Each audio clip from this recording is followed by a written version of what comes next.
Hey guys, and welcome to the Review Millennial channel. In this video, I'll be showing you how you can add friends on Valorant from your team or even the opposing team.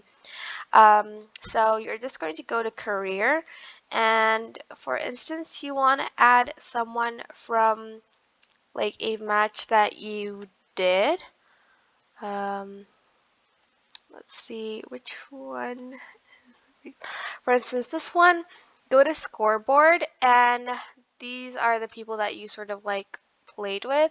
And for instance, you want to add someone um, from your team. So right click on their names and then add friend. And that means you've added them as a friend.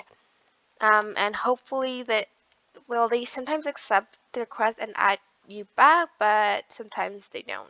But that is basically it. I hope this tutorial was helpful. Don't forget to like, comment, share, and also subscribe to this channel if you haven't done that. If you have any questions, just leave it in the comment section down below, and I will try my best to answer them all. Thank you so much for watching. Bye!